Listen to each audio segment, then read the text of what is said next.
दोस्तों, फिल्मी दुनिया में अक्सर लोग या तो हीरो को याद रखते हैं या फिर हीरोइन को, और ये एक स्वाभाविक बात है क्योंकि फिल्मों की शुरुआत से लेकर अभी तक पर्दे पर सिर्फ वही दिखाई देते हैं। लेकिन हमें ये नहीं भूलना चाहिए कि सहायक किरदारों के बिना कोई भी फिल्म अधूरी होती है। खासकर हास्य कलाकार के योगदान के बिना फिल्म लगभग अधूरी होती है। आज हम एक ऐसे ही सहायक और हास्य कलाकार की बात करने वाले हैं जिसका जीवन संघर्षों से भरा रहा। उसने मुख्य रूप से फिल्मों में ज्यादातर एक हास्य कलाकार की भूमिका निभाई है और अपने अभिनय से लोगों के दिलों पर राज किया है। जी हाँ दोस्तों, हम बात कर रहे हैं मशहूर कॉमेडियन और 90 के दशक के कॉमेडी किंग जॉनी लीवर के बारे में। शायद ही कोई ऐसा व्यक्ति होगा जो उन्हें नहीं जानता होगा। अपने दमदार अभिनय और हास्य डायलॉग से सभी को लोटपोट करने वाले जॉनी की जिंदगी शुरुआत में उतनी आरामदायक नहीं थी जितना कि अभी है। अपने जीवन में काफी संघर्ष करने के बाद ही वो इस मुकाम तक पहुंचे हैं। दोस्तों, आज हम आपको उनके जीवन के बारे में हर वो रहस्य बताएंगे जिससे आप बिल्कुल अनजान हैं। तो वीडियो को देखने के लिए अंत तक बने रहें। उनके शुरुआती जीवन की अगर बात करें तो वो उतना अच्छा नहीं रहा।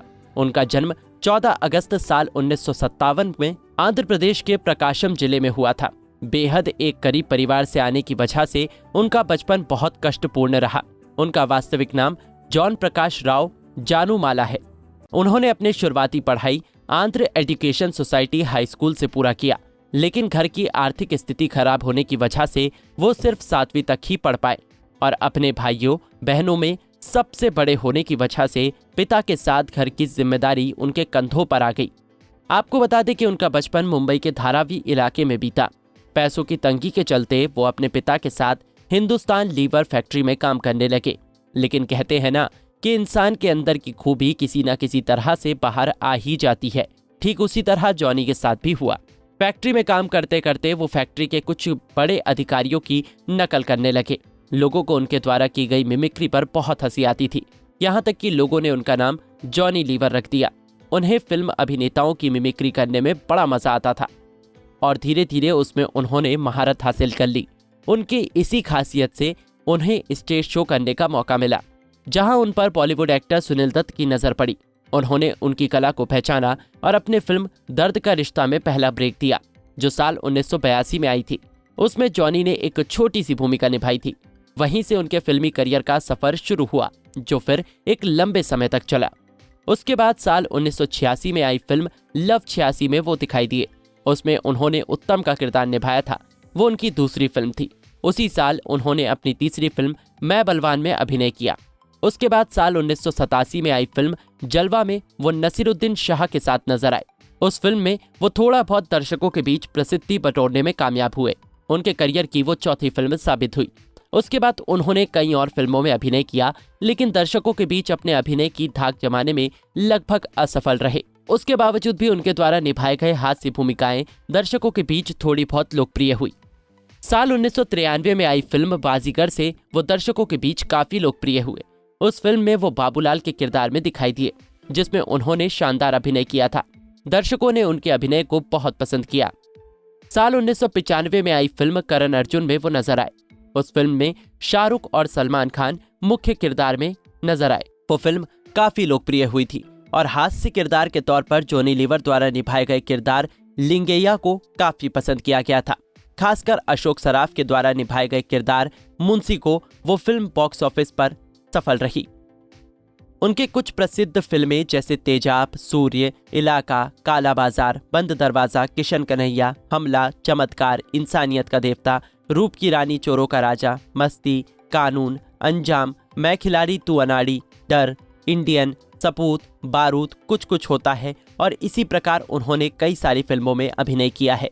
उन्होंने 80-90 के दशक के लगभग सभी अभिनेताओं के साथ अभिनय किया है। साल 1996 में आई फिल्म राजा हिंदुस्तानी में वो बलवंत की भूमिका में नजर आए थे। दर्शकों ने उनके उस किरदार को बहुत पसंद किया और उसके लिए उन्हें अवार्ड भी दिया गया। साल 2006 में आई फिल्म फिर हेरा फेरी में उन्होंने अभिनय किया।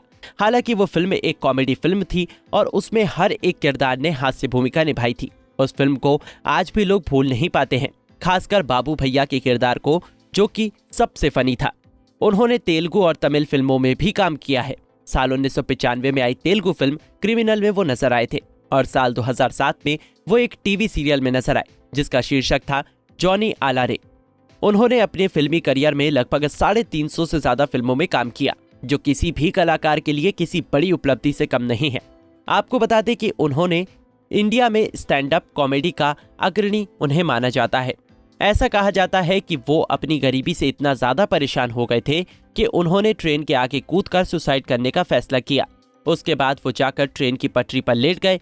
ट्रेन तेजी से आ रही थी, तभी उनको अपने भाई बहनों का ख्याल आया कि उनके मरने के बाद उनका क्या होगा, इसलिए वो पीछे हट गए। उन्होंने शेखर कपूर द्वारा निर्देशित कछुआ छाप के विज्ञापन में भी काम किया है। वो सिर्फ बड़े पर्दे पर नहीं बल्कि छोटे पर्दे पर भी अपने कॉमेडी के जलवे दिखा चुके हैं। Johnny cine and TV artist association के प्रेसिडेंट हैं। इसके अलावा वो मिमिक्री आर्टिस्ट एसोसिएशन मुंबई के अध्यक्ष भी हैं। उनके निजी जीवन की बात करें तो उनकी पत्नी का नाम सुजाता है, जिससे उन्होंने साल 1984 में शादी की थी। उनके 2 बच्चे हैं, एक बेटी और दूसरा बेटा। बेटी का नाम जैमी है और वो एक स्टैंड अप कॉमेडियन और एक्ट्रेस है। अपने पिता की तरह वो भी लोगों को अपने अंदाज में हंसाती हैं। बेटे का नाम जैसी लेवर है, जो कि एक फिल्म एक्टर है। जैसी भी कई फिल्मों में सहायक भूमिका निभाते हुए नजर आए हैं। एक इंटरव्यू के दौरान उनसे ईसाई धर्म के बारे में पूछा गया तो उन्होंने कहा कि ये तो भगवान की इच्छा थी कि मैंने ईसाई धर्म अपनाया और मैं हमेशा एक ही धर्म को मानता था, लेकिन एक घटना ने मेरी जिंदगी ही बदल कर रख दी। जब मेरे बेटे को कैंसर की बीमारी हो गई थी, तब मैं अपने आप को असहाय महसूस करने लग गया था और अपने बच्चे के जीवन के लिए भगवान से मदद मांगता था, जिसके कारण मैंने फिल्मों में काम करना भी बंद कर दिया था और अपना पूरा समय अपने बेटे के लिए प्रार्थना में ही लगा रहता था। जब 10 दिन बाद मैंने बेटे का शारीरिक परीक्षण करवाया तो डॉक्टर भी ये देखकर हैरान रह गए कि कैंसर की बीमारी खत्म हो गई थी और वो मेरे लिए एक नए जीवन की शुरुआत थी। जॉनी के पिता का नाम प्रकाश राव जनुमाला था, जो हिंदुस्तान लीवर फैक्ट्री में काम करते थे। उनकी माता का नाम कुरुनम्मा जनुमाला था। जैसे कि हमने आपको वीडियो की शुरुआत में ही कहा था कि वो अपने भाइयों और बहनों में सबसे बड़े हैं। उनके भाई का नाम जिमी मोसेस है, जो कि एक एक्टर, प्लेबैक सिंगर और स्टैंड अप कॉमेडियन है। वो जॉनी से 14 साल छोटे हैं, लेकिन उन्होंने कभी अपने बहनों के बारे में जिक्र नहीं किया। उन्हें फिल्मों में शानदार अभिनय और हास्य अभिनय के लिए कई सारे पुरस्कारों से सम्मानित किया गया है। जैसे फिल्म राजा हिंदुस्तानी के लिए साल 1997 में उन्हें सर्वश्रेष्ठ हास्य अभिनेता का स्टार सिने अवार्ड दिया गया था। उसके बाद साल 1998 में फिल्म दीवाना मस्ताना के लिए उनको सर्वश्रेष्ठ हास्य अभिनेता का फिल्म फेयर अवार्ड से सम्मानित किया गया। साल 1999 में फिल्म दूल्हे राजा के लिए उन्हें सर्वश्रेष्ठ हास्य अभिनेता का फिल्म फेयर अवार्ड से सम्मानित किया गया। इसके अलावा भी उन्हें कई अन्य पुरस्कारों से सम्मानित किया गया है। दोस्तों, जॉनी ने रोते हुए इंसान को भी अपने अभिनय से हंसाया। जिस मुकाम पर आज वो हैं, शायद ही कोई दूसरा हास्य अभिनेता वहां तक पहुंचा हो। कहते हैं ना, अगर आपके अंदर काबिलियत है तो आपको वो सब कुछ मिलेगा जो आप पाना चाहते हो। दर्शक उन्हें बहुत प्यार करते हैं क्योंकि उन्होंने उन्हें बहुत रोमांचित किया है। अब वो बहुत कम फिल्मों में नजर आते हैं। आज वो 65 साल के हो चुके हैं, लेकिन फिल्मों में उनके योगदान के लिए उनके चाहने वाले उन्हें हमेशा याद करते रहेंगे। उम्मीद है कि वो आगे भी फिल्मों में नजर आएंगे। बाकी मुझे पूरा विश्वास है कि आपको उनकी ये जीवनी पसंद आई होगी। अगर आप उनकी अदाकारी और उन्हें पसंद करते हैं तो वीडियो को लाइक जरूर करें और ऐसी ही अनसुनी जीवनी के बारे में जानने के लिए हमारे इस चैनल को सब्सक्राइब जरूर करें। धन्यवाद।